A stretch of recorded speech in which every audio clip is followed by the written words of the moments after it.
ಬೆಳಗಾವಿಯ ಒಂದು ಅದ್ಭುತ ಬೆಳವಣಿಗೆಯಲ್ಲಿ ಮೆಗಾ ಗ್ರೂಪ್ ಧೋಬಿ ಘಾಟ್ ಕೆರೆ ಅಂದಾಜು 1.5 ಕಿಲೋಮೀಟರ್ ಪುನರುಜ್ಜೀವನವನ್ನ ಮುನ್ನಡೆಸ್ತಾ ಇದೆ.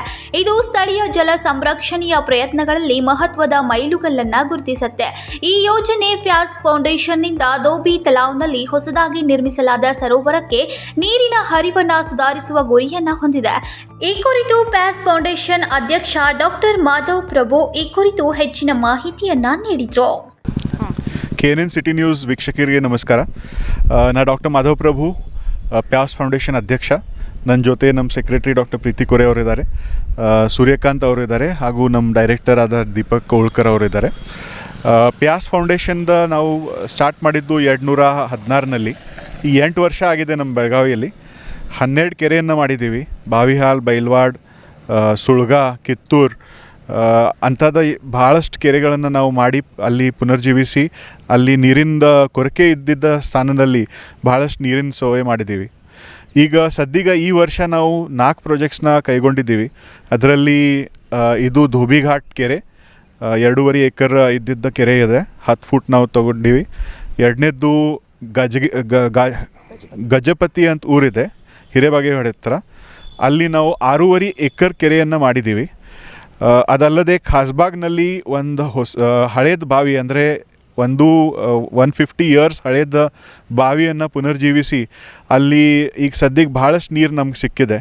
ಈ ಥರದ ಪ್ರಾಜೆಕ್ಟ್ಸ್ ಮಾಡಿ ಬೆಳಗಾವಿಯ ನೀರಿಂದ ಕೊರತೆಯನ್ನು ನಾವು ಕಡಿಮೆ ಮಾಡಿ ಹೆಚ್ಚಿಗೆ ಹೆಚ್ಚು ನೀರು ಎಲ್ಲರಿಗೆ ಸಿಗಲಿ ಅಂತ ನಮ್ಮ ಪ್ರಯತ್ನ ಇದೆ. ಅದರಲ್ಲಿ ನಮ್ಗೆ CSR ಇಂಡಸ್ಟ್ರೀಸಿಂದ ಸ್ನೇಹಂ ಟೇಪಿಂಗ್ ಸೊಲ್ಯೂಷನ್ಸ್, AKP ಫೌಂಡ್ರೀಸ್, ಜಿನ್ಗೌಡ ಫೋರ್ಜಿಂಗ್ಸ್, ಬೆಮ್ಕೋ ಇವೆಲ್ಲ ಇಂಡಸ್ಟ್ರೀಸ್ ಕಡೆಯಿಂದ ಭಾಳಷ್ಟು ಹೆಲ್ಪ್ ಸಿಕ್ಕಿದೆ CSR ಫಂಡಿಂಗಿಂದ. ಅದರಾಗಿಂದ ಬೆಳಗಾವಿಯಲ್ಲಿ ನಾವು ಒಂದು ಇಂಪಾರ್ಟೆಂಟ್ ಇದ್ದಿದ್ದ ನೀರಿಂದ ಕೆಲಸ ಮಾಡತ್ತೀವಿ.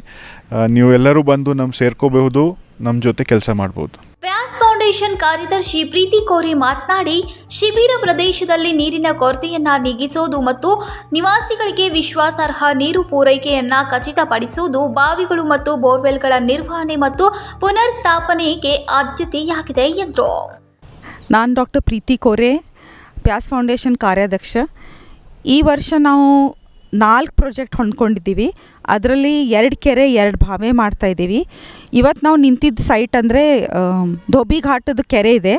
ಈ ಕೆರೆ ಸುಮಾರು 2 ಎಕರೆ ಇದೆ ಮತ್ತು 10 ಫೀಟಷ್ಟು ನಾವು ಅದನ್ನು ಹಡ್ಡಿದ್ದೀವಿ. ಮತ್ತು ಇದನ್ನೆಲ್ಲ ನೀರು ತುಂಬಿದರೆ ಆಜುಬಾಜು ಪಕ್ಕದೆಲ್ಲ ಬೋರ್ವೆಲ್ ಅಥವಾ ಬಾವಿ ಎಲ್ಲ ರೀಚಾರ್ಜ್ ಆಗುತ್ತೆ, ಮನೆಯಲ್ಲೂ ನೀರು ಬರುತ್ತೆ. ಆ ದೃಷ್ಟಿಯಿಂದ ಇದು ಕೆರೆ ಮಾಡ್ಕೊಂಡಿದ್ದೀವಿ. ಇದು ನ್ಯಾಚುರಲ್ ಆಗಿ ಮೊದಲು ಕೆರೆ ಇರಲಿಲ್ಲ, ಇದನ್ನು ನಾವೇ ಮ್ಯಾನ್ ಮೇಡ್ ಕೆರೆ ಥರ ಮಾಡಿದ್ದೀವಿ. ಈ ಕೆರೆದ ಸೆಂಟ್ರ್ನಲ್ಲಿ ನಾವೊಂದು ಐಲ್ಯಾಂಡ್ ಇಟ್ಟಿದ್ದೀವಿ. ಆ ಐಲ್ಯಾಂಡಿಗೆ ತುಂಬ ಎಲ್ಲ ಪಕ್ಷಿ ಬರಬೇಕು, ನೀರು ತುಂಬ ಮೇಲೆ ಅವ್ರು ಬಂದು ಇಲ್ಲಿ ಇರಬೇಕು ಮತ್ತು ಅವರೆಲ್ಲ ತಮ್ಮ ಗೂಡು ಕಟ್ಟಬೇಕು ಅಂತ ನಮ್ಮದು ಆಸೆ ಇದೆ. ಇದೆಲ್ಲ ದೃಷ್ಟಿಯಿಂದ ಇದು ಮಾಡಿದ್ದೀವಿ. ಈ ಕೆರೆಗೆ ನಮಗೆ ಬೆಂಬಲ ಕೊಟ್ಟಿದ್ದವರು ಸ್ನೇಹಂ ಟೇಪಿಂಗ್ ಸೊಲ್ಯೂಷನ್ ಅಂತ. ಅವರು ತಮ್ಮ CSR ಫಂಡಿಂದ ನಮಗೆ ಇದು ದುಡ್ಡು ಕೊಟ್ಟಿದ್ದಾರೆ ಇದು ಪ್ರಾಜೆಕ್ಟ್ ಮಾಡಲಿಕ್ಕೆ.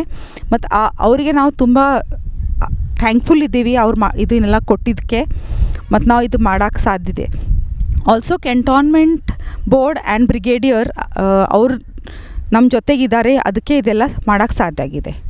ಪ್ಯಾಸ್ ಫೌಂಡೇಶನ್ನ ನಿರ್ದೇಶಕ ದೀಪಕ್ ಓಹುಲ್ಕರ್ ಮಾತನಾಡಿ, ಧೋಬಿ ಘಾಟ್ ಕೆರೆಯ ಪುನರುಜ್ಜೀವನ ಸಮುದಾಯ ಮತ್ತು ವಲಸೆ ಪಕ್ಷಗಳಿಗೆ सहकार्यागलिದೆ ಎಂದರು.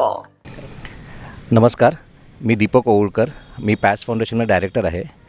आमच्या पॅस फाउंडेशनचा नेहमी उद्देश आहे, कायमचा उद्देश आहे की वॉटर रिज्युनेशन म्हणजे जे जुने तलाव आहेत त्या तलावांना पुनर्जीवन करणं, आणि हा आमचा प्रामाणिक प्रयत्न आहे.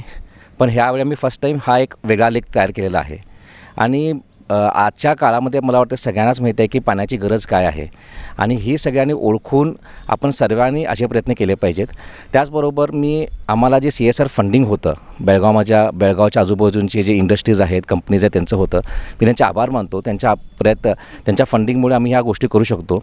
आणि मी त्यांना आव्हान पण करतो की जर त्यांना असे काही प्रोजेक्ट्स करायचे असतील तर त्यांनी आम्हाला कॉन्टॅक्ट करावा. आम्ही असे प्रोजेक्ट करण्यासाठी नेहमी तयार आहोत. ಇಂತಹ ಚಟುವಟಿಕೆಗಳಿಗೆ CSRಗೆ ಹಣ ನೀಡುವಂತೆ ಬೆಳಗಾವಿ ಜಿಲ್ಲೆಯ ಕಂಪನಿಗಳಿಗೆ ಪ್ಯಾಸ್ ಫೌಂಡೇಶನ್ ಮನವಿ ಮಾಡಿದೆ. Vinod Kolkar, Kannadama news network, Belagavi.